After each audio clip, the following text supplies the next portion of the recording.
میرے رسول پاک صلی اللہ علیہ وسلم نے فرمایا 3 چیزیں تمہارے ساتھ قبر تک جائیں گی، تو کچھ بھی نہیں جائے گا۔ گاڑی، کار، کوٹھی، یار، سجن، بڑی دنیا جانتی ہے، روڈ سے میرا نام پوچھ لینا، میں فلاں ہوتا ہوں، میں فلاں، یہ ساری چیزیں ادھر ہی ہیں، یہ یہاں تک ہیں، شہرتیں، سارا کچھ، 3 چیزیں فقط جائیں گی۔ یا رسول اللہ صلی اللہ علیہ وسلم وہ کون کون سی؟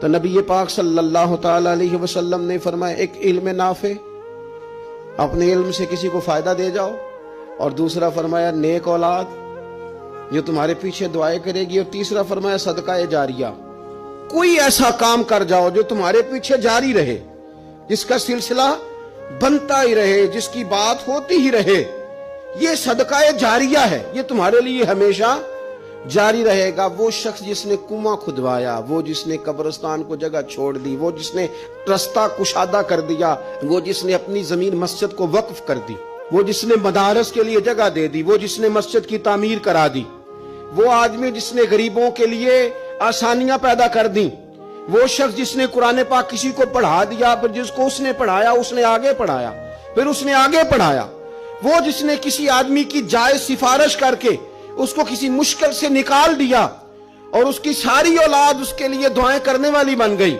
کوئی صدقہ جاریہ زندگی میں کر جاؤ، تم چلے بھی جاؤ گے تو تمہارا وہ سلسلہ ہمیشہ جاری رہے گا۔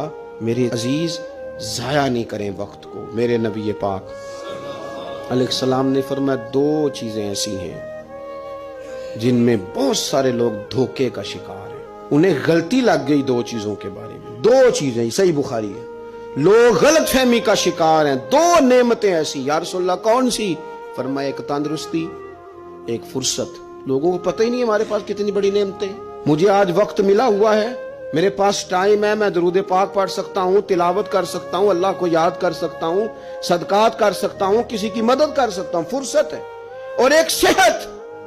اور سجنوں، وہ لوگ بھی ہیں جو کرسیوں پہ نماز پڑھتے ہیں، وہ بھی ہیں کوئی سہارا دے تو وضو کرتے ہیں، وہ بیچارے بھی ہیں کہ جن کا دل کرتا ہے کہ مسجد جا کے نماز پڑھوں، لیکن اب آنے کی طاقت موجود نہیں رہی، اس سے پہلے ورنہ اوڑکتے دن آیا ہے محمد، انہیں ہور کڑی نو ڈوب جانا ہے۔ اپنی ڈائری کو کھول لیں، اپنی ترجیحات طے کر لیں، تسلسل سے اس پر محنت کریں،